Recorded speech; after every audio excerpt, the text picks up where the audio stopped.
Hitting it. Give me the...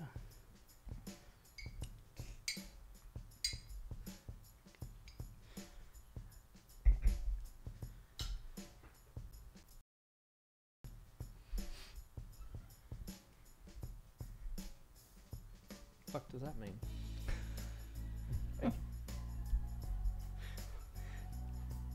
Today's episode of Thunderheads is brought to you by Wellness Perspective.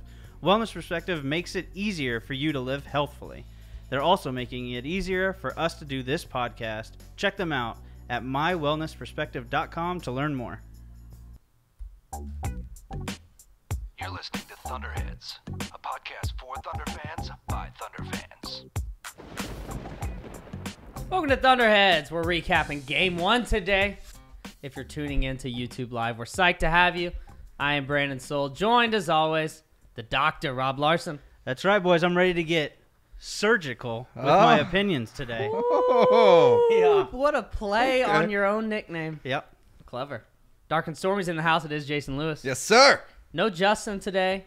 Boo. We usually don't have him on Mondays or Tuesdays because he's out in the field He has a job. on his day job. Hey, should have done this beforehand, but will you give me a little boost in my headphones? Yeah. Thank you, sir. No Justin, like I said. So it is us three. We're recapping Game 1 today, and we're going to talk about Playoff P. We'll discuss Russ's shot selection, Melo's impact, the bench, and we'll look ahead to Game 2. All that good stuff. But first, no disaster of the week. We're just jumping right into it, guys. Just getting into it. Thunder up 1-0. Good win. A win that I think you could say that, aside from the first 4 minutes of the game, they looked pretty good. Yeah. You could say they had control of the game throughout, aside from those first 4 minutes or so, wouldn't you say? Is that fair to say? Yeah, no, I would definitely agree with that. So I think definitely a successful first game of the series. It almost confirmed everything that we kind of talked about in our preview, I think. At least that first game. Obviously, it's a long series. Adjustments are made. Quinn Snyder's a good coach. Utah's a good team.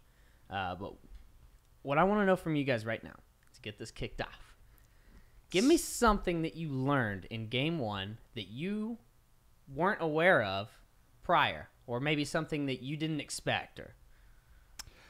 So mine was actually, I hadn't watched a lot of Utah basketball this season yet. Like, I'd seen the games against the Thunder, obviously, but they were kind of different teams at the time. And I kind of feel like I overvalued their bench a little bit, like Crowder and Exum and stuff like that. Like, those guys played a decent game, but I still didn't feel like it ever really affected us that much. And so it just made me a lot more confident in this team's ability to beat them. As in, maybe the Thunder's bench might not be outmatched in this series? Yeah, as bad as I thought it was, because I was thinking like Exum's like a pretty good player, and but I felt like we kind of like matched their intensity even with our bench unit. Like, it didn't have that drop off that I feel sometimes with other teams. So mine was that Paul George could just flip the switch and be incredible. Like, turns out I didn't expect. He's a really good player, so you expect him just to turn it around. But to do what he did, I don't think that's going to continue. But maybe he had, like, if you look at, I don't know if it's fair, look at these last 2 games that he had, to end the regular season. Yeah. You look at the first playoff game, it's like, holy cow, maybe he can just turn it on. I don't know. Now it makes sense why it's always just like, meh, it's no big deal. He was aggressive from the tip. I mean, really just said, I'm the best scorer on the court, and I'm gonna play like I am at least, and he was. Yeah. I mean, it really wasn't close. Like, he was by far the best player in that game. Yeah. Right? Yeah. Isn't that fair to say? Absolutely. I mean, he was scorching the earth. He was, every time he'd make a couple in a row, you're like, all right, well, he's due for a miss, and then another one. Mm-hmm. Yeah. Another one. Another one. And the type of shots that he was hitting, Right. like, they were in people's face, and just, it was awesome He was to watch. hitting mid-range, at the rim. The confidence he was playing with, dribbling the ball with confidence, which is sometimes he's a little sloppy with. And it's kind of funny because it was one of the first offensive possessions of the game. And it was just a simple pass, just a regular offensive set, just a simple pass to Paul George at the top of the key. And it, like, deflected off of his own hands and hit him in the face. And then it was a turnover. It led to a jazz book. And I was like, oh, no. Yeah, no, I had the same thing. I actually said to myself, where's playoff B at? Because he had just said that thing, and then he was like, I'll show you. He was lurking. Playoff P was lurking. But back to what you were saying about the bench, Jason, because I kind of want to start there, and then we'll get into Playoff P soon. It's interesting. I mean, if you look at who played minutes for the Jazz off the bench, Jay Crowder, 28 minutes. Obviously, he's basically their sixth man. Right. Royce O'Neal, a rookie, but does have some experience, I believe. How old is? Got Royce some O'Neal? experience getting burned. Oh God.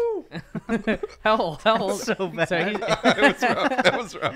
He's 24 years old, so he's spent some time in the D League or overseas or something like that. But he is a rookie, I believe.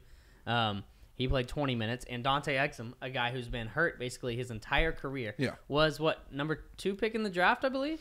Yeah, he was up there. 18 minutes, and Exum had a stretch where he was getting to the rim at will. That's kind of his game, Right. So I think that's something the Thunder can adjust to. That's not that hard to stop a backup point guard, or you wouldn't think getting to the rim. But then other guys, Jonas Jerebko, 4 minutes, Epe Udoh, Neto, and Alec Burks, all just those garbage time minutes at the end where they started to make a run. However, Alec Burks with 10 points in 2 minutes. Yeah. You would imagine. What the hell was that all about? Yeah, I mean, it was garbage time, Yeah, but obviously, you would imagine he might get some minutes this next game. They got to get something on the wing, some firepower out there. Yeah, because, he at least really put a lot of effort in, so I think they'll probably in those 2 minutes that he was really did. It was It really crazy. was. It, like He's everybody sprinting. else, it felt like everybody else was like, okay, this is done. But he was just like, nope, I'm just going to keep firing up. It was really weird to take out your starters, bring in the bench, but still go as hard as you can. I don't know. It was weird. That's Made me think of like a Pop situation. Yeah, that's like what I was where- going to say. like No, he- it wasn't, though. He wasn't trying to get something else out of those guys. He was basically giving up. Yeah, it was the white towel. Yeah, he was giving up, actually. Like, he was, like, But, I Pop mean, will do that, and, like, he's so, like, angry at his starters. He'll pull the guys out and be like, let's see what these guys can do. This was, like, totally, like, throwing in the towel, and then, like, those guys being like, no, we're gonna play this out. And Yeah, so you do see that. And Crowder, 13 points. Exum with 10. Burks with 10. But, I mean, you can pretty much take away Burks' 10 points because it was at the end. The game was in hand. The Thunder won this game by 8 points, but it wasn't that close. Yeah. Right? At one point, they led 100-85. Felt like it was over. At one point, I think Carmelo hit a 3 to put them up by 17. Yeah. I think that was, 107-90, something like that.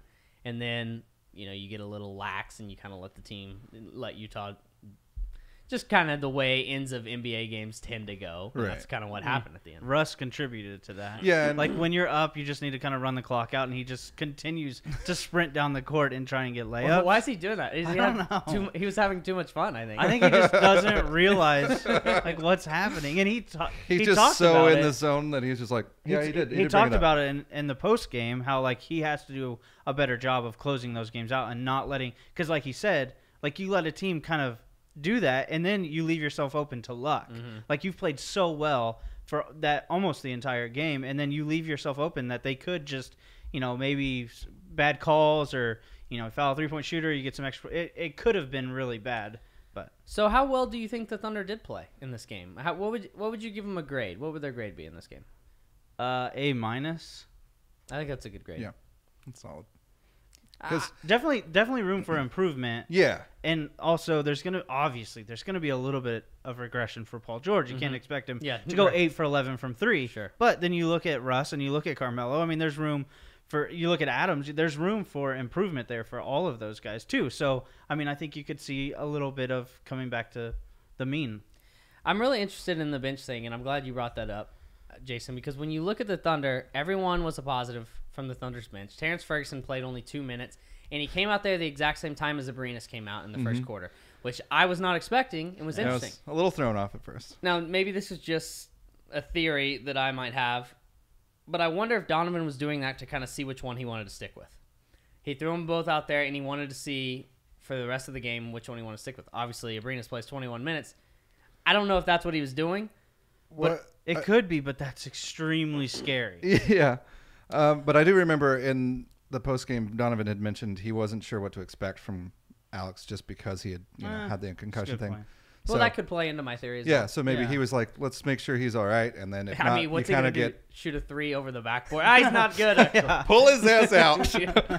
But Abrines, good game, man. 21 minutes. Very good game. This is what? We're going on a couple weeks here at good Abrines, guys. Yeah, I'm liking it too. He was the team leader in plus minus at plus 14. 4 for 7 from the field. 3 for 5 from 3.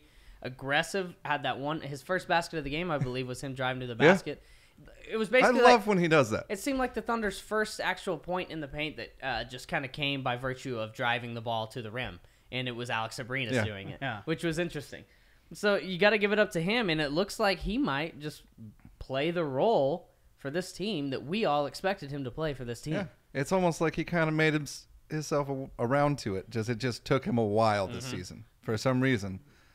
The best part for me there was like whenever Paul George was just on fire, like whenever he then came out, you still had somebody that was able to hurt the Jazz from three. Like you didn't completely lose everything there, which is kind of worrisome because the bench had been so inconsistent. Like whenever Paul George, or he had his stretches where he wasn't very good, but for the most part, that was kind of the concern is, how are they going to get these? They can't really hurt you from three at that point. Like they're very limited whenever you go to the bench. And so I think whenever you can get somebody like Abrines, who should be the guy who's going to step up in that at that point, like it's great. Like, and they got him shots and he made them. And that's exactly the confidence builder that he needs. That's the key. Get him shots. 7 shot attempts for Abrines, 5 from beyond the arc, which is what you expect. That's what you want this guy shooting. Yep. They're doing a good job of getting him shots consistent, and not just like, not saying that they're consistently getting him shots. Yes, they are doing that, but in the same spots on the floor. Right. You know what I mean? In comfortable spots where it's not just like bail out, please make it Abrines. They're like setting him up in good spots. They know where he's going to be. You saw Jeremy Grant have 2 assists to Alex Abrines last night in the same corner. That one cross-court pass over to him was badass. I mean, almost chemistry that we haven't seen from this bench. I didn't even know Jeremy Grant could pass like that. We saw, we keep hanging on this bench, but we saw a really good bench for. You always shorten your rotation. The bench is going to play less minutes. Obviously, Carmelo plays 37 minutes, and you have Jeremy Grant playing 14 minutes. A lot of people think that Jeremy Grant should be playing more minutes than Melo. But, we'll talk about Melo, but Grant only 14 minutes. I think we expected him to play more than that. But in those 14 minutes, he doesn't score a lot, but he had those 2 big assists to Abrines in the corner. He had a block. He had a steal. Yep. Came up with some rebounds. Got to the line. Did he get to the line? No, he didn't get to the line. My bad. But the point is, he made an impact on the game in those 14 minutes. He seems to always do that. And it always tends to feel like a bigger impact than you'd expect from him. For some reason, you're still like, oh, wow, he's doing a lot. Yeah, it's exactly what we said about Corey Brewer, too. Like, when he was hitting his shots, obviously you could see it in the stat sheet. But whenever he's not, like he's playing really good defense, like that's Jeremy Grant protecting the rim, especially when Adams goes out, is exactly what the Thunder need him to do. Yep. Like his ability to just affect shots without, like he only had the 1 block, but just the ability to affect shots whenever somebody is coming in, just giving them something that they have to worry about, which the Thunder have really been lacking since Serge Ibaka left. Like that. Right. It was that fear of like, could at any moment come and just smash this shot out of my hand. Yeah. And that to me, like more than his scoring or anything else, which has been really great. Like his ability to dribble the ball has gone up, but just being able to defend the paint, which the Thunder have to do because Utah is not a great shooting team. Like that's not how they're going to kill you for the most part. And so they're going to want to get into the lane as well. And if you can have somebody besides Adams that can be down there, that's 100% going to help them. An intimidator down there. So when you do take Adams out of the game, you have a Grant down there that can have a huge effect on the game, and he is. But when you have Melo, okay, so you brought up Brewer, and I do want to talk about Brewer and how you felt about Brewer. He played 34 minutes. He said that he was at about 80%. Right. I wonder if we're going to see more Abrines if he's not quite healthy. But Brewer, he wasn't great. He lost his guy a few times, but he has a tough job, man. Yeah. He's guarding Donovan Mitchell, who is a great player, whose status is going to be up in the air, apparently, for Wednesday. But I would go ahead and say that guy's going to play. Yeah, it looked like he was playing from what I saw, but I guess he saw that it was kind of questionable. I think it's almost like they're doing the same thing they were doing with Brewer before game 1, where it's like, Yeah, and I think they're just trying to be cautious with him, probably. There's also an extra day, right. And the X-rays came back negative, and so it looks like it's probably just going to be a pain thing, and I'm sure he's going to play. I think it's just a huge bonus that you can have Abrines out there and not be a negative. I mean, it's just a big deal for this team. And Corey Brewer just comes out there, hits a big three when the Thunder needed it. But I want to move on to Melo because we talked about 37 minutes, only 14 for Grant, 8 for Patterson. Patterson didn't really have an impact at all. Had 2 rebounds, but was okay defensively. Didn't have to have a big impact in this game. It's not one of those things where you're like, we needed more from Patterson. He did what Patterson can do when he doesn't have to contribute. He just kind of played solid basketball.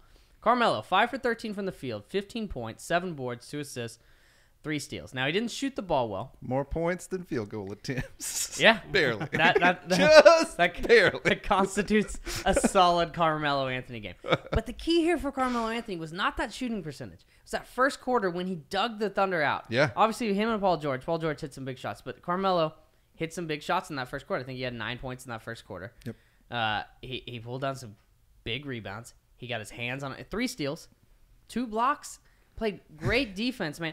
He did things that you want your power forward to do. Yeah, it was kind of surprising. Like, right? I just his, and it's just his intensity that, like, it obviously, these guys, like we had kind of hoped, and hopefully this continues, they just did flip the switch a little. Like, they're doing the stuff that they kind of didn't do in those games against bad teams or whatever. You know, like getting rebounds, getting blocks for Melo.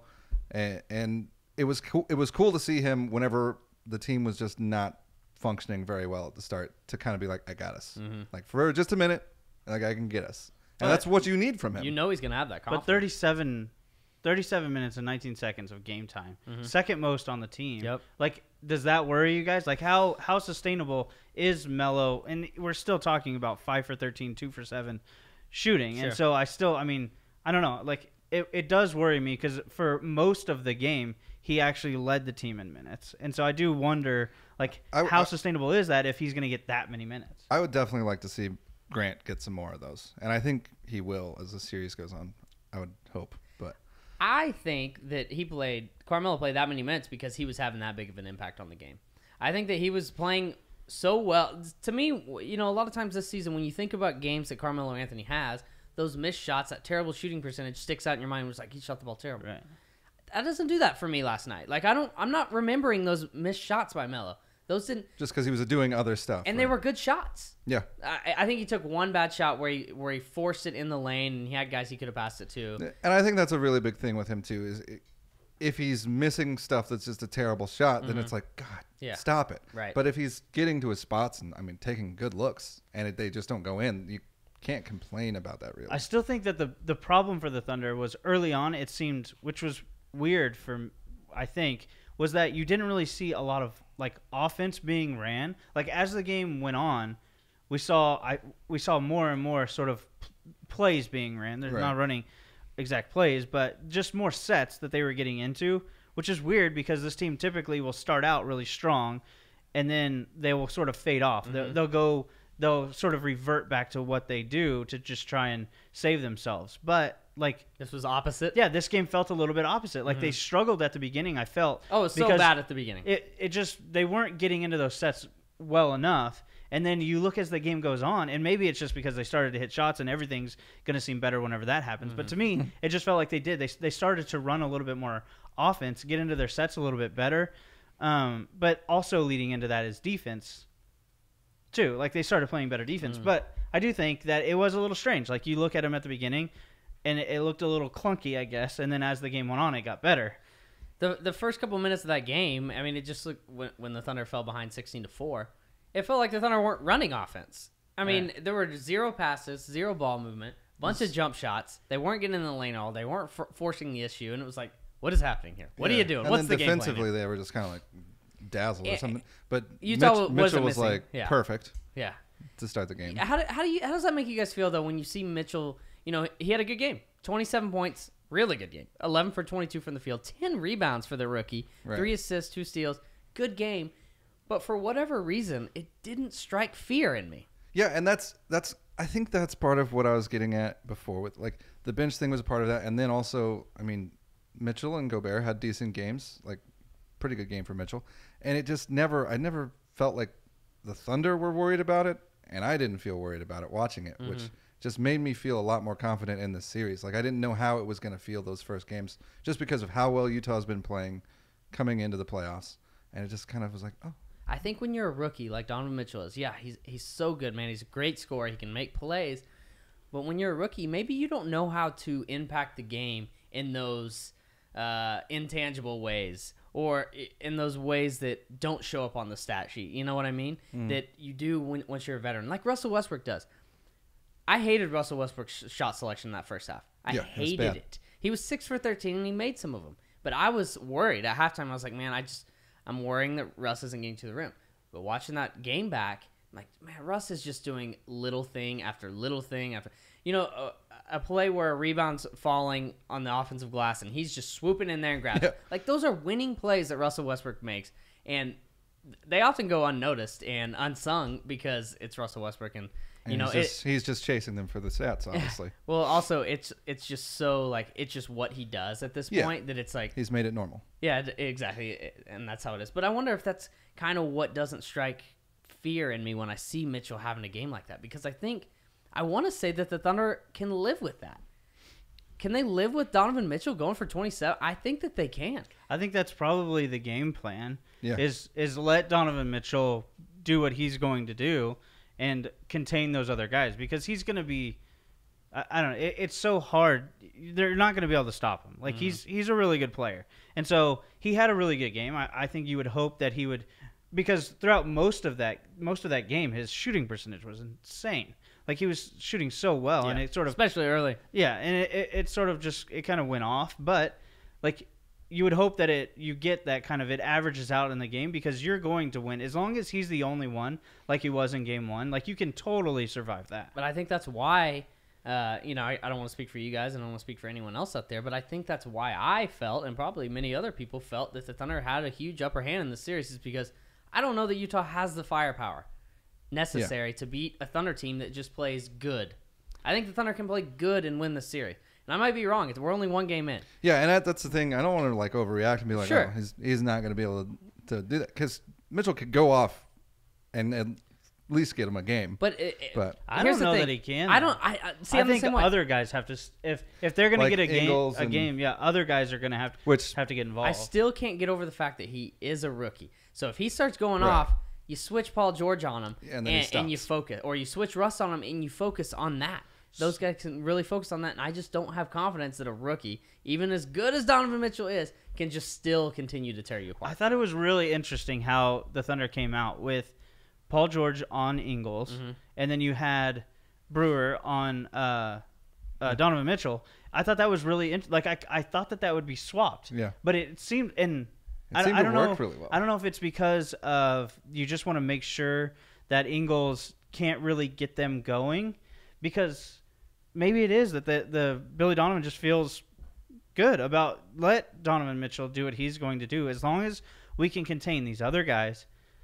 It's almost like Ingles is the catalyst for that team when it comes to their ball movement and them generating that good just overall ball movement, overall just offensive prowess that they've kind of have this year, where they just get good shot after good shot after good shot. Thunder are notoriously good at stopping teams that play like that from doing that so easily. And I think that I mean, are you cool with the keeping Paul George on Ingles just going forward? Yeah, I think Billy needs credit there to sort of see that and do that, because I really thought it would make sense to me just to make it to switch those two, especially like Brewer has the knee injury. I thought you could put him on Ingles, kind of maybe hide him a little bit. Wouldn't have to run around as much. Yeah, wouldn't have to run around as much. And so I think Billy deserves a lot of credit there for kind of heading that off. Like you said, making sure that they can't swing the ball around as much. And Ingles still he was still okay, but like Billy Donovan deserves a lot of credit for making that move and doing that. There was a stat that floated out there earlier today. I can't remember who tweeted. I should have written it down. I want to say it was Fred Katz, but it may have been Brett Dawson. I can't remember. I'm sorry, guys. But Ingles, I believe, was 0 for 4 or something like that when guarded by Paul George or whatever, and then he had a really good shooting percentage against everyone else. Yeah. And so, I mean... Well, it kind of did seem like George would at times just move over to Donovan whenever he would kind of get going a little bit, and then he would kind of switch over to him. And whoever Paul was guarding wasn't doing anything. That's it was crazy. That's what we're hoping for, right? To see out of Paul George. And then as a bonus on the other end, you get him going 8 for 11 from 3. Are you kidding? Insanity. In terms of Donovan Mitchell, I think it shouldn't, rather than it being Paul George, that should be Russ. Like, if you're going to switch anybody, Brewer can fight over screens, is more willing to fight over screens than Russ is. Like, if you're going to have somebody do that on Rubio, I think you could have Brewer do that better, although maybe you don't want anybody fighting over screens if he's going to shoot 5 for 18. Sure. Love it. But if you are going to try... that is... What's happening? What was his 5 numbers? for 18. What were his numbers? I don't remember. Love it. I don't remember now. 5 for 18. 5 for 18. What's happening? Oh, But I do think that Russ, like we saw him do with Harden, like he could take that on, especially late in the game. If Mitchell's going to be out there, or say he's hot, I think I would prefer it to be Russ than George. Really? You mean, like, so for what reason, though? Like, why would you prefer that? I just think that he would have, for one, I don't want anybody else to get going as well. Like, I feel like that would be the easier switch, would be Brewer and Russ rather than George. But I also think that Russ would do – I think maybe Russ could do a better job with Donovan Mitchell. I feel comfortable with Russ guarding Mitchell. Like, Me too. I don't – there's – I guess it's because they kind of have similar like attacking styles or something. Like I feel like Russ is athletic enough for sure to keep up. Yeah. Like I do think if you switch Russ onto Mitchell at any point, they're just going to screen the hell out of Russ. I mean, they're just going to come set ball screen after that's ball the screen thing you have after to worry ball about. screen. Yeah. He's got to try really hard. Yeah, they're going to try to make him work like crazy on that end. But you mentioned Rubio. How do you feel about the Thunder's game plan? Just letting Rubio do whatever he wants. I mean, just be like, have it, man. Please shoot. I was in the crowd last night saying, yes, Rubio. Keep shooting, Rubio. Please. This is perfect. Yes. I mean, he was not shy. I think he shot 12 times in the first half. Most of them jump shots, if not all of them. Made a couple tough ones. Have at it, man. If you can make a couple tough ones, that's fine. But keep jump shooting, man. Right? Yeah. I absolutely love it. Even if he beats you, okay. even if he beats you one game because Rubio hits 5 threes. But I mean, congrats, man. Yeah, right. That's the thing you're gonna live with. Well, Rubio was able to make them, and now I mean, this might be best possible case scenario, right?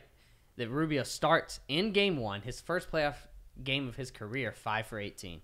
That's something I totally forgot about until yesterday. I was like, oh, he's never been in the playoffs, and he has not shot the ball well against the Thunder this season. So maybe that confidence just continues to dip, and when he sees that, open shot later in the series, he just is a little bit hesitant and it throws the offense all out of whack. Could be. So to kind of wrap this up, we've been talking about what it's his attitude. I thought he didn't have that attitude. Like it just hasn't been there all season. Like you mean like just the fire that he was playing with. Like he was talking shit to Ingles. Oh, it's beautiful. It was amazing. And like I haven't seen that from him all year. You know what I mean? Like he hasn't played with that much emotion before. Maybe in like one or two of the Golden State games, but not like that. Not like this. Not in the Thunder uniform. And this is an entirely different person. And if he just brings that, like I don't even care. Like he's not going to make that many shots, but if he brings that every game, and you have Russ doing Russ stuff, how do you lose? Right. I don't think you can. No, I agree. If that continues, there's no way they're going to lose. They will beat everybody. Yeah. Because they will. I mean, if you're going to get that out of Paul George, you mean an 8 for 11 game out of if he's going to shoot that well, I thought that's what you were saying. That's not. I mean, they're not going to lose. They're going to beat anybody if he's shooting that well. It opens up so much other stuff whenever he's shooting that well. Definitely.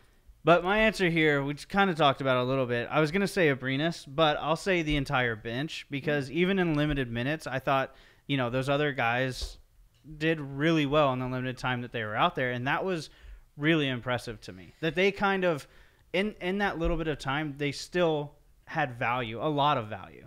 When you have playoff P being so aggressive like he was, it makes me feel so much better when he's out there with the bench. Even though this bench, I've been criticizing the Paul George with the bench lineup for, I don't know, it feels like a year and a half. While. Yeah, feels like forever. While. He left Melo in with the bench for a while in that first quarter, and that was a fun time. It went well. It didn't last long. I don't even think he did it in the second half. No. But even Paul George with the bench went pretty well. He was aggressive all night long, man. Yeah, if you have that Paul George, He's fine with the bench. Yeah. No, he's fine with whoever you throw out You there could with play him. 4-on-5, and he would have been I fine. think they could put us in. A couple other things that are worth mentioning. Free throw shooting. Oh, yeah. 20 for 23. Is that right? 20 for 23, 87%. Got to be the They were Thunder's perfect for so long. It was like 18 for 18 or something best. Two of those misses from Adams. He was 4 for 6, and one of those misses from Carmelo. And then 3-point shooting. 14 for 29, 48%. Thanks, Paul George. Yeah, thanks, Paul George. Indeed. But, we've been saying, when the Thunder, they have all this firepower, it makes it hard for the Jazz to beat them. Well, then you look at, if you're a Jazz fan, right? Let's put ourselves in a Jazz fan's shoes. If you're looking at it and you're like, well, they shot 14 for 29 and 20 for 23 from the line. That's not who they are. That's not who they've been. Right. Do they feel good, or do they say, well, the final score is an 8-point game, but as we said earlier, it was not that close. Right. It was not an 8-point game. It was probably more like a 14-point game, I would say. So do you feel better as a Jazz fan looking at those numbers saying they're not going to shoot like that again? Or you say, man, it was still a pretty big blowout. Even if they do come down a little bit, we're still behind. I think it really depends if that said Jazz fan was realistic about what the series was going to be. Like, if they thought that they were just going to run through the Thunder, then obviously they're still going to feel that way because of what you just said. Right. But I think as for Jazz fans, I think they had to be worried about this matchup. The Thunder won 3-1 during the regular season. The Thunder, have the more talented roster if they can get it together. Like, I felt like this was always going to be the Thunder series. And so, like, viewing it from the other side, if I was a Jazz fan, I would kind of feel like, yeah, this is kind of how they got there. Wasn't how we thought they would, but still, I mean, this is kind of what we expected. Like, this is going to be a really tough series for the Jazz, and maybe they hit free throws this game. Maybe next game they hit a few more shots instead of the free throws. Like, I still think, like, this is really what we expect. The Thunder should win this series fairly easily. I'm not saying that it's going to be a sweep. I still think the Jazz will get one game, but, I mean, yeah, I think that this is probably – for the Thunder, this is going to be a really good series. You think so? You feel confident? Do you feel game, more confident today? It doesn't. I don't feel any more or less confident. I just feel like this is what we expected to happen, and it could fall off completely, like we've seen with this team. Yeah. They could lose games 2 and 3 and still come back and win the series. Sure. Like I just maybe it's irrational confidence in this team, but I feel like the Jazz just are not on the same page. Well, I've made the point to people on Twitter that have said stuff to me like, how are you so confident in this team? Blah, blah, blah. I'm like, okay, I'm confident in this team this round. Yeah. Next round, it's not going to be the same. No. I'm not going to have this confidence next round. No way. But I just feel like they got a really good matchup here against the Jazz. That's all this. And the Timberwolves next round. That'll be a good matchup for them too, right? We can expect. No, just kidding. Just kidding. Let's do that. Yes. Okay. So, guys, let me tell you about our sponsor, which you know a little bit about by now, Wellness Perspective. If you're a regular listener, you know that they are a growing community of regular people and business partners that make it easier for you to live a happy, healthful life. And you guys should also know by now that Wellness Perspective provides support, motivation, advice, and big-time discounts on the services, huge discounts, products, and memberships that are essential to living healthfully. Last Thursday, in fact, we attended the Wellness Perspective launch party at Lululemon. We told you guys about that last podcast, I believe. It was a packed house over there with Wellness Perspective members and partners of Wellness Perspective, and they gave away some really cool prize packs. I won a thing, Brandon. Yeah, so did I. First time ever in my life. So did I, but let him tell you first. I won a thing. I did too. It was a month of unlimited classes at Pure Bar in Nichols Hills.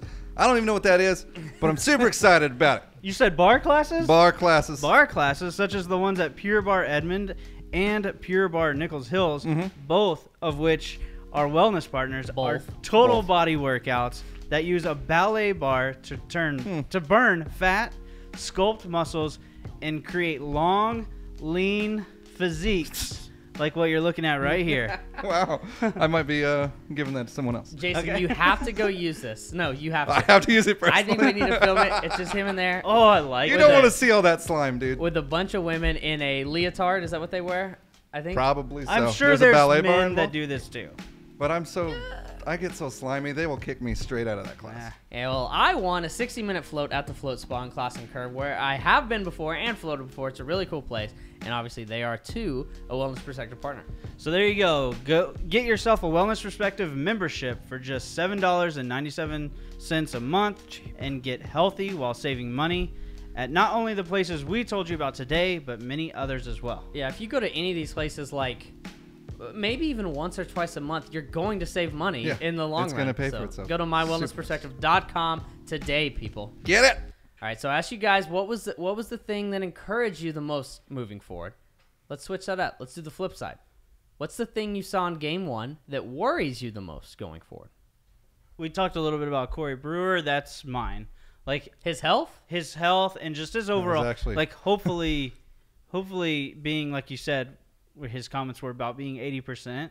Like I'm assuming that had something to do with it because he just didn't quite look the same. Mm-hmm. But I still like. Hopefully they get enough out of Corey Brewer. Hopefully, as they get some extended time between these games, hopefully that helps him out. But that does worry me. It was the same thing that the unknown whenever before the series started was, is he going to play? Well, he played and wasn't exactly himself, and so I don't know. Well, the thing is with Corey Brewer is I feel like what this team needs out of him is almost exactly what he did last night, though. He needs to be feisty. Yeah. Just get his long limbs in passing lanes, in the dribbling pockets of people, in the just contest shots, and he needs to make 2 to 3 shots a game. Is that fair? You get that out of Corey Brewer, and you're in good shape. Yeah. Yeah, but I also think he needs to be able to get out in the open and run. Sure. I worry about that's and getting around screens and stuff. He had a bit of trouble last night doing that. He had a bit of a trouble. A bit of a trouble. So what's it for you, Jason? So mine's actually similar, and I think it almost speaks to how much more confidence I gained from the team, like the bench playing well and everything. Is my main worry is just the health of the players, not Corey Brewer in particular, but Adams hurting his hand or wrist or whatever it was. Seems like he's fine though. PG's, they all seem like they're going to be fine enough to play. Fine. Yeah, and they're going to say that. And PG's back, getting worked on a little bit. Right. Hip contusion. Oh, is that what it was? Yeah. I thought it was just he's back got a big tightness. hip. Got a contused hip. And all that stuff. So that was really. I'm just hoping that none of that happens because one of those things goes the wrong way and we're the Thunder without any of those guys, they would be done. Well, I got some mine. X's and O's? X's and O's. All right. That's not it, but just X's and O's. It's related to. So Gobert's control of the paint.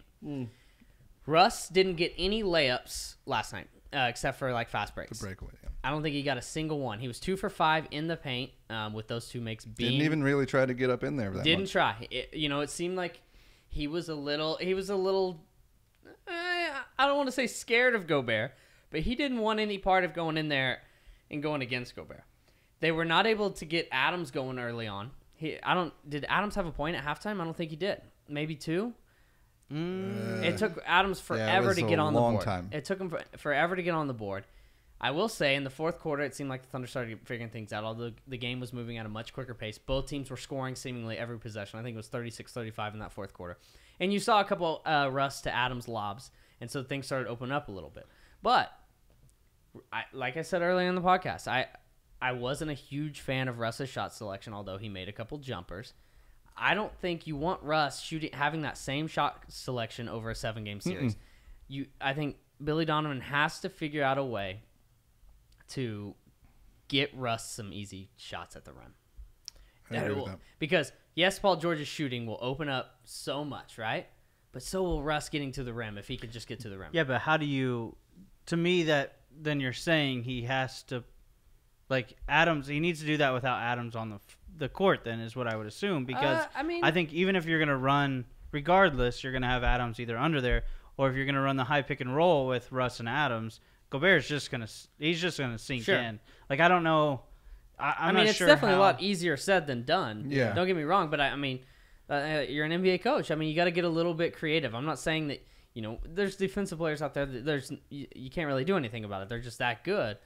But I think you got to figure something out. You got to put a little. You need to give Russ a net that he can take out there and just throw it on Gobert, and then score. This worry of mine is almost we What is this, Mortal Kombat? this worry. Gladiator reference. Oh. Well, it's Cyrax in Mortal Kombat. Yeah, he did have nets. Was that Cyrax? I think it was. I've never heard of that. Sounds correct. He was the yellow one. The robot guy. Yeah. What was I gonna say? Oh yeah. So this worry about mine, the Gobert controlling the paint.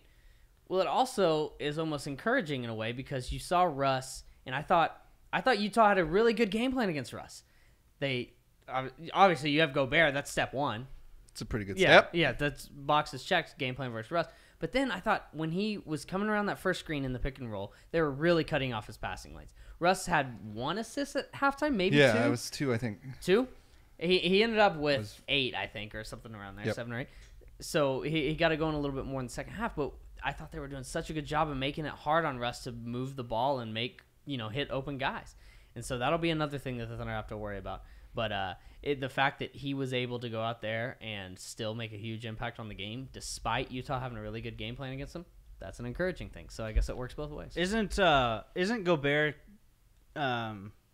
patrolling the paint or manning the paint just sort of something the Thunder give in during this series? That's kind of the way it feels to me. Now maybe I don't know. I don't know how much you can actually expect Donovan to change to get Russ better shot selection. And I think Russ is the type of player that is going to figure it out. Like maybe he's not going to get a bunch of layups, but maybe he'll start hitting. Maybe he can drive and kick it out. Or maybe there's other things that they can do to try and get him going. Maybe it's not just the single high pick and roll. Maybe they're going to run other stuff. I agree with you. They need to try to do that, but Russ, I think, is good enough that even if that isn't there, he's going to do a better job of getting other guys involved. Yeah, maybe something as simple as, run that high pick and roll where you have Adams come set the screen. Obviously, Gobert's going to hang back. Yeah. He's not going to be worried about it, but run some action behind and under the goal where Gobert has 2 things to worry about now. He can't just lock in. Part of it also is just on Russ, though. He has to once if they do run that pick and roll, like Russ has to dive in at Gobert and either go at his body, either hit Adams, on the roll coming behind him, or do something. Russ can also affect that as well. Agreed. And I actually liked Adams going at Gobert a little. Like I would like to see that more. It wasn't super effective, but I think he could draw some contact, get fouled a little. I mean, having Gobert in a little bit of foul trouble was helpful. Definitely. So if we can do that a little bit more, I think he's actually developed enough offensive skill to where he could do a little bit of damage there. It's not going to be the most productive thing, obviously. Right. I think that's a good point because you don't want to just say, no, we're not doing that because it won't work. You don't want to just go away from it completely and never go there. Yeah, because number one, what kind of confidence does that show Adams that you have in him? Yeah. And then number two, just get him some touches down there because he might draw fouls, which worries me. Adams' free throw shooting has been a huge concern the second half of the year. More than that. Looked all right. 2/3 of the year. 4 for 6. I do wonder if the Thunder's offense continues to roll, if they do a little hacking. Yeah. I wonder if they might do that. Wouldn't surprise me. So let's talk about the battle of the paint, though. Adams versus Gobert. This was a huge topic coming into this series. Adams has to do a good job on Gobert, right? I think we said that, Gobert is probably the consensus better player in the matchup. So Adams just needed to probably match him, match his intensity, match his productivity, match his impact. Who won that first game? Adams or Gobert? Gobert. Yeah. Really? Yeah, slightly. I wouldn't say that Adams. It was just clearly Gobert was just that much better. But I do think, and it's just how it's going to end up. Like Gobert is just going to have a bigger impact because he's better at what he does than Adams is currently. I think Adams has the higher ceiling. Like I think Adams can do a lot more than what Gobert can. You can actually give the ball to Adams and say do something. and you expect him to do something good with it. But what Gobert does, he's just so good at it, especially just defensively. I mean, he's just really good at what he does. Long. And there's just nothing that you can do about that. And that's just something I feel like you just have to give into during the series. Doesn't mean you forget about it or you don't attack him still. But it is what it is. It's one of the things that is a given in the series, I feel. If Adams gets the better of Gobert in any of these games, the Thunder are winning that game easily. So you wouldn't say that Gobert absolutely just far and away outplayed Adams, though, right? I mean, their stats are. I mean, they're not that different. They both had 7 rebounds. Gobert had, I think, 2 blocks. And Adams 4 of those were offensive rebounds, which is the key when it comes to Adams. Right, part of what you with those guys though, it's not always going to be in the stat sheet. Like Definitely. Part it's more of like what you just see, bothering shots, not necessarily blocking the shot. Yeah, the impact in the paint and how much you own it. But the thing I was going to bring up, so let's say Gobert did have him beat just by a hair. Is that a good sign? Is that a good sign for the Thunder that you can? I think so. Gobert can. I mean, I don't think Gobert had a great game. He's 6 for 8 from the floor, which is what he does anyways. All of his shots are easy, but he didn't. It's not like he had 6 blocks. It's not like he had 15 rebounds. He didn't do any of that stuff. So I think that's a good sign moving forward, right? I definitely think so. I mean, and I feel like Adams did a pretty good job, and that was kind of something I mentioned on the preview, was that I feel like it's really important for Adams kind of just to negate Gobert. And not necessarily like you don't have to outclass him. You don't have to blow him away every game. Right. You just need to make him not all that impactful. Like if you can kind of balance out your end. I don't know how much stock to put into that fourth quarter where they actually started to get Gobert out of the paint a little bit. Gobert spoke about it after the game, how he said he thinks the Thunder wore them down a little bit. They were so physical, which is that's the Thunder. That's good to hear. That's fantastic news. So I don't know how much stock to actually put in that fourth quarter. Any kind of adjustments that Utah might be able to make where Gobert can have the same impact in the paint as he did in the first quarter if he does it in the fourth quarter too, because the Thunder had 36 points in that fourth quarter, and a lot of them were in the paint. And that's a good sign for the Thunder, but it's also, can they sustain that? Can they make Rudy Gobert not the defensive player of the year? Right. And so that brings up the question for me, though, is like, what do you expect? What do the Thunder still need to do in Game 2 to get better from Game 1? Like, what are you expecting to see in Game 2 that you necessarily didn't see? You've talked about Russ, maybe that's it. But what are you expecting to see in Game 2 that you didn't necessarily get in Game 1? What am I expecting to see? I don't know if if we're gonna see anything too different. I think we might see. Obviously, you've brought up how Paul George it's not sustainable. 8 for 11 from 3. That's not sustainable. So I think we can say that Paul George needs to be a little bit better of a playmaker going forward if his shot isn't falling like it was last night. Right. But the biggest thing for me is still that getting in the paint, figuring out a way to get easy shots for Russ. I don't want Russ to have to force these tough shots. You look at Russ's shot chart, he shot, 15 mid-range shots last night. Yeah. I don't want that to be the thing every single game. Now, this team, Utah wants you to shoot mid-range shots. Lucky for the Thunder, we're real good at that. That's what the Thunder. That's what the Thunder's. 3 shot makers. That's what they do. They shoot mid-range shots a lot. Well, not necessarily Paul George, but Russ and Melo. So I think that's what it would be for me. Finding a way to get Russ easy buckets, making Gobert not own the paint as much as he did those first 3 quarters. I'm more in the. It's kind of involves that more of Russ's decision making. The fourth quarter thing kind of drove me nuts a little bit last night, where it's like, dude, just hold on for a second and run time. Like, you're up and it's fine.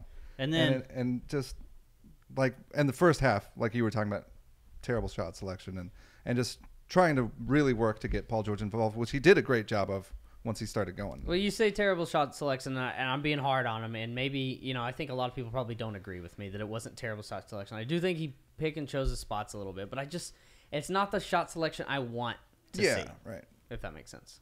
You were going to say something wrong? No, well, I was just wondering, what do you expect the Jazz to do better that they didn't? What do you think that they'll do to the Thunder that we didn't see in Game 1? That's a good question. I think that they're definitely going to try to just screen the hell out of the Thunder and just get more open looks for Ingles, number 1. Yeah. It worries me a little bit Jay Crowder got 8 threes. That's one thing I didn't get to bring up. All you got to do on Jay Crowder is guard the 3. Just make him drive. Make him drive on you. But what are the Jazz capable of? If they do game plan differently, if they do adjust, what are they actually capable of? He actually took 9 threes. So made 3. What can the Jazz do? Even if they correct something, is it going to really just be this huge adjustment and this make a huge difference in the series to the point where they're just better than the Thunder? I don't know that it can. Yeah, because I think they're going to try to maybe pay a lot more attention to Paul George, but then if you do that, yeah, What do you do with Russ? I think for the Jazz, it's more so offensively, like Rubio. Rubio shooting 5 for 18. Obviously, they're gonna try to not do that. They're gonna try and make that a little bit different. Yeah. And then we do stop shooting, damn it. We have a question from YouTube. Aaron Yount says percentage chance we sweep this series. I say 25. That's it's probably a little high, but it's hard to see the Thunder playing so well in 4 straight games. I'm saying 32. Ooh. Why 32? Arbitrary number that I picked. Okay, that sounds good to me. You want to do some more questions? I want to do some Twitter questions. Let's do it. Let's do them. Tweet. Okay. All right. Cody McClone at Cody McChicken changed it. If Skip gets the Thunder Sixers finals prediction right, will we have to rethink our entire existence? Because he, I guess, predicted that it would be Thunder Sixers in the finals. I will say, I think somebody else said this on Twitter, that you kind of forgive all of his bad takes. His wrongdoings? Yeah, about what he said about the Thunder. Like, I'll agree to that. Yeah. If it happens, Thunder Sixers, he got that right. Okay. Be impressive. You're forgiven, but not forever. Just the stuff in the past. He'll say something stupid again. Of course he will. Of course he will. Yeah, I don't know. I don't really like that Skip Bayless picked that. Yeah. I try to not ever listen to him say anything. So. Does Skip Bayless just go from one thing to the next and just try to round up as many fan bases as he See, can? what I think happened is that he handed off the Russ hate to Coward, and then he took Russ love, which is weird. Because Skip Bayless is the one who invented the Westbrick thing. It's all trash and garbage. Sam Finesti at the Thunder Geeks. Pecan or pumpkin? Pass. Don't like pie. I don't. I've never had a pecan or a pumpkin pie. But yeah. You two are the most like. I would pass. I don't think sheltered is the right word. Nope. But you behave as if you were a sheltered child, both of you. It's amazing. I've actually tried these things and didn't like them. But that was a long time ago, so maybe I should try it again. Yeah, like you can't just be like, I tried it when I was 6 and I didn't like it. Like it doesn't work like that. You gotta try. Yeah, I never tried it when I was 6. I've never tried either of them. Pumpkin is the right answer. But here's what I'll say. When I was a kid, I did not like pecan pie, and I haven't had it in years. I want to try it. Should we have some pie on the pod one day? No, I'll throw up. That sounds terrible. What is Make it wrong? chocolate? Is it chocolate pie? Yeah, like the chocolate pudding. Yeah, like a. It's delicious. That sounds better. But yeah, see. All right, Aaron at @ayount_15. Seems like he just got a YouTuber in there. Why does this team have to play like a middle school team in the first few minutes of the game and make us feel like we're about to get blown out? It's the Thunder way, baby. That's just how it works. It's a beautiful disaster. This is off topic, but did the crowd? How'd the crowd seem to you guys watching on TV last night? Seemed pretty loud at times. Mm-hmm. I feel like there's not the same fire. Later on, it was extreme. Like in that fourth quarter, it got crazy. Really loud. When Paul George was just knocking down 3-2. I think they just had to get warmed up into it. I mean, that's much like the team. Like the Thunder, it's not going to be 48 awesome minutes. Like you're going to see them get worse at times and get better. It just happened at the beginning of the game. Mm-hmm. It'll be all right. Justin Wright at JW Thunderstruck. Who? Never heard of him. What's the most? I didn't realize he had a different Twitter also. I think he only uses it to ask us questions when he's not on the podcast. Seems like it. All right, what's the most important part of a pizza? Crust, toppings, or cheese? It's a good question. First of all, pizza's overrated. I just want to say that. Who are you? Pizza's overrated. I was all right with you with the pie thing, but you've crossed the line. What? Too far. My answer is toppings, only because I'm way too picky. Do you just pick the toppings off? No. I'm way too picky to just eat anything. Like, I'll probably eat any crust. I will not just eat, like, sardines. You're not just having Supreme, because I'm not either. I'm with you on that. That is disgusting. But so that's why crust is my favorite part, but I'll say. My favorite part is the non-crust. The actual pizza part. I just can't believe toppings. That, like, I consider you guys friends. And pizza's overrated, I'm telling you. That is a lie. The things, one option he didn't give us is the sauce. I think the sauce is really important. I'm a light saucer. Everything you say, I gotta answer the dislike. I think might be the sauce. But, oh God! You know, Just go sauce. We're moving on. I think it's crust. Wait, hold on. I think it's crust. Calzone or pizza? Ooh, calzone is Pizza. really good though. Pizza. There's this place, I cannot remember the name of it, but they deliver calzones to like 3 a.m. in Northwest OKC, and I used to have them all the time. They're Wow. very good. It's pizza. But I eat pizza The correct way more answer often. is cheese. It's pizza. Oh God! Okay. All right. Goober Petya. It's toppings. At Goober Petya. Toppings. It's changing your answer every He time. said all of it's important. Have you guys seen a kick-out pass like that from Grant, which he passed out to Abrines? I think it opens up new depths in his game. Yeah. Good point. Was it lucky?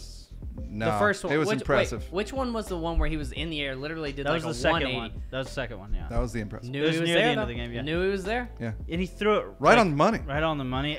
Like seriously, watching that, I was like, "What just I happened?" know. I was like, did he lose the ball? I can't believe he did that. There was that. So then the first assist to Abrines, we might be flipping. I feel like we're flipping this, but whatever. Yeah, could be. The other assist to Abrines There was two of them. was like a high pick and roll situation, and Grant caught the ball and knew where he was and threw it right to the corner and had Abrines, and it was beautiful.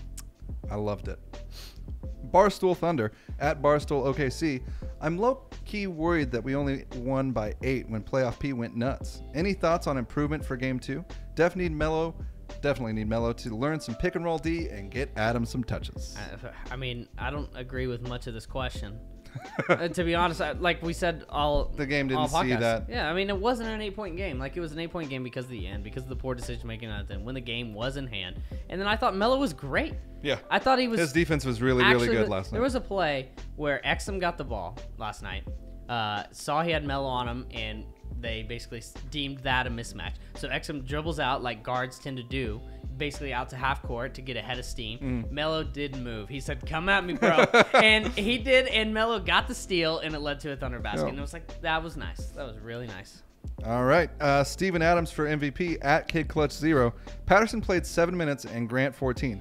Do you expect to see more minutes these next few games, or is it this series in particular where they are not needed as much? It's tough to answer. Patterson's 7 minutes seemed so insignificant. Completely to forgot me. he played. I did too. Until I looked at the box score. I don't remember him out there. He didn't really have much of an impact, which The only thing I remember about him in the game was that they did a wired for sound with him. Yeah. And he said It's just weird to me because I expect him to do more than he does. But he's also not a guy that is just going to go in there and force the issue on anything. He totally takes what is there. But I'm with you. I mean, do you think Billy views him as a situational guy? Like, and maybe this series is not. But I think so, because I think it goes back to what we've talked about before, how the depth on this team, when you talk about Melo, Grant, and Patterson, all basically being at the same spot. Yeah, so when you have Melo playing 37 minutes, one of those guys, if not both of them, are going to be not. And it's not going to be Grant, and it's not going to be Melo. Yeah. I mean, those two guys are going to see the minutes. Yeah. I mean, because if you're picking one player, who are you taking, Grant or Patterson? You're taking Grant. All right, Cornelius Silverbottom at Winskill 1969. We talked about this quite a bit, but I just like the question. So Adams and Gobert both had quiet nights stats-wise. Does that mean the tussle of the pachyderms was a draw? And is this good for OKC? Turns out pachyderms are elephants, basically, or rhinoceroses or whatever. So yeah, I had to look that up because I'm dumb. Yeah, I think it because we didn't have Justin with us. Yeah, exactly. I think it does bode well for the Thunder going forward. Yeah. If you view this as a draw, then absolutely. Mm-hmm. But it also means that it probably needs to be close to the same. I think Adams needs to be the same or better. Like, it would be nice to see him. Can we expect Adams to be better than he was? No, I don't think so. I think the opposite of what Jason says. I think he can be the same or just slightly not as good, but that's still kind of a win for the Thunder. Do you think if you keep Rudy Gobert at the same effectiveness that he had in this game, or below, or somewhere around what you saw, Thunder are good? My concern is that Gobert is going to play better than he did in game But one. how does Gobert play better? You know what I mean? Like, what does Gobert have to do to play better? Does that make sense? So, like, I think Gobert is going to score more, especially whenever they get to Utah. Like, they're going to, I think, make more of an effort to get him more involved. He was 6 for 8, I think, in this game. But even, I think you'll see more Gobert being involved in the offense to where Ricky Rubio doesn't have to shoot 18 shots. Not that those are all going to go to Gobert, but I still think you're going to see him involved more in the offense. And that's why it's so important for the Thunder defense to maintain focus. That they kind of lapsed a little bit in that fourth quarter. So you maintain that focus because Gobert's not getting his own shot. No. Right. It has to be his teammates that are setting him up. So if you can maintain that focus and you can limit that, you're in good shape. All right, Mr. Why Not 18 at Mr. Not 18. Did any of the game ones change any of your predictions? Yeah, a couple of people asked that one. No. I'm still the exact same where I was before. Yeah, I'll stick where I am too. Yeah, Although I might have added a game to the old Pacers Cavs series. Yeah, I said 5, so that one's not looking too good right now. Yeah. Oh. And I said Philly was going to beat Miami in 7. Miami looks terrible. You also had Milwaukee, which that game went into overtime. Yeah. But the Celtics did come out on top. That's one I'm not as sure about. Also, did you go? Was I the only one that took Boston? Yeah, I took the Bucks. Oh, you did? Yeah, I think everybody else took the Bucks. Because I was kind of hesitant on that one. I'm sticking with the Bucks. Shocker. But what about the Pelicans, though? My worry about the Bucks is they just don't have coaching to, Yeah. Brad Stevens is such a much better coach, and they're just kind of a disaster. Yeah. Like, whenever it's not Middleton and Giannis, what are they doing? That's a good one. Portland and the Pelicans. Which Lillard had a not a good game. McCollum. Yeah, I think they'll be the fine. numbers, did you see the numbers first half to second half for those two guys? It was insane. Yep. And so it's hard to see. I mean, Davis is so good. That guy is so good. He's crazy. All right, Hayden at SkeelsXBL. Did Russ's performance go too much under the radar? Had 29 points. I didn't even realize until I looked after. Really picked his shots. So that's kind of a distinction from what we said. I keep throwing out this little grading platform. What do you grade Russ's game? Not his stats ever. What are you graded on? Yeah, what do you actually give him a grade of? Yeah, game 1. I say B+. He wasn't. By you, Rob. Yeah, I'm there with Jason. About a B+. B plus. Yeah. Yeah, I'm he wasn't probably B. He could be a lot better, but I don't think he was. It's bad crazy, what we expect out of him. How Yeah, good right. he That's is. how great he is, man. He almost got a triple double and all that stuff, but no one cares. OKC versus Jazz 4-0 at Ebony TM. Does this game 1 make you feel? Oh yeah, Jesus Christ. Same question. I thought you were supposed to dwindle these out. What the hell, man? I man? left them together so that you could. You didn't highlight them. Oh, right. God. I know there was Dr. Rabbit at Drummer Rabbit. Which Jazz player is going to annoy you the most over the course of this series? Joe Ingles' face. 100%. His face. Okay, we can go with this. His breath. His breath. You somehow know. You can smell it through the TV, dude. I'm going with Ricky Rubio letting me down. What the Wait, Hey! Are you Wait, Rob? are you going for the Thunder this series yes. or no? The only Obviously. member remaining in the Ricky Rubio fan club. So The you're two of us. No, we're both there. No, You were on board. for 4 minutes. He, and then he I quickly grabbed a raft and got the shit off. I wish he'd get a haircut. I I'm gonna be clicked honest. join, and then I clicked leave. 4 minutes later. You can't leave the group. We lock you in. It's a lifetime. Gang. It's like a gang. I do wish that he would wash his hair or get a haircut. He needs it look greasy as heck. I don't know what else you're supposed to say there. It's some of that grease probably getting on the ball, and that's why I can't get it to go in. Or just because he can't shoot it all. Yeah. Anyway. Thunder up at Donkey Punch _dev. It's doubtful that we can expect that great of a performance from PG every game. How do we get Adams more involved? It's a good question. Oh yeah. That's a really Give good him the ball more down in the Because you're right. You can't get it out of Paul George every single game. You're not. And if you do, hell yeah. But if you don't, it'd be nice to have a 20-point game out of Adams at one point in this series. But it's hard to see that happening with Gobert down Do you there. think at all that we'll see that? No. But we talked about it a little bit before. How much will Adams play when Gobert isn't on the court, and how much will the Thunder play another guy when Gobert is on the court? And we saw a little bit of Grant on Gobert. We saw a little bit of Patterson on Gobert. He did better than I thought he would. Yeah, that's you guard that lob and you stay kind of locked, and you should be good. All right. Brian Davis for MVP at CSenior405. Do you think that Donovan saw how well Melo with the bench worked at the start of the year and saved it for the playoffs? No. Didn't I left really this use one it. in for Brandon. Yeah, that's what I asked. I left this one in for Brandon. No, I don't. I mean, I don't think he really played any more minutes with the bench this game than like a couple. he has. Yeah, maybe a couple more minutes, or maybe one more minute. But I do like to see it because I like that it gives Melo a little bit of freedom. It gives him time on the floor to get involved. Agreed. Last two. Matt Stevens at Big Ol' Matt. Big Ol' Matt. Best non-starting lineup of the night. Did you just mean like best lineup bench that wasn't the starting starters? lineup? Yeah. I don't know. I really don't know. I liked that little Melo lineup was fun, but I guess it doesn't. Well, it wasn't the non-starter. I mean, to me, it's got to be Russ, Abrines. It's the starters with Abrines to me. And he's a plus 14 in the game. This is an every game thing when Abrines plays. He leads the team in plus minus. Yeah.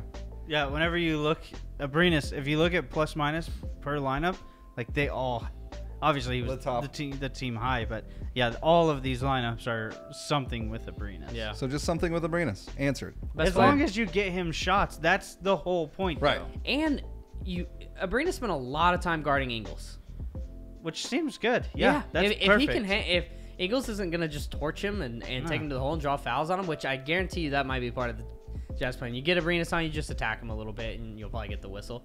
But if he can hold his own guarding Ingles, then Thunder are in good shit. James Doak, we kind of talked about this a little bit.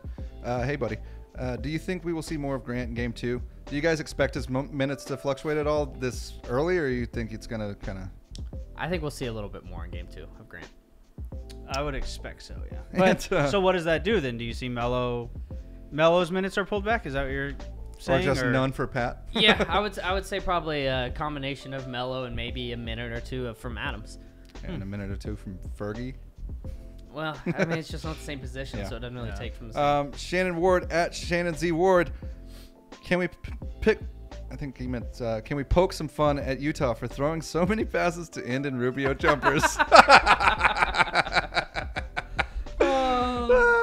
All right, guys. Terrible. Good one. Oh, I love Ricky Rubio shooting 5 for 18. Oh, it's so good. All right, guys. Thanks for listening. Follow us on Twitter at OKC Thunderhead. Subscribe on YouTube, iTunes, Spotify, Google Play, SoundCloud, or Stitcher, or anywhere else you can find All of podcasts. them deals. We're all over the place. Game 2 is on Wednesday. A couple days off. You guys got any picks for Game 2? Thunder gonna handle go business? Thunder. I'm going to go Thunder. Cool. Okay. We'll be back on Thursday with another one. Till then, and as always, Thunder up.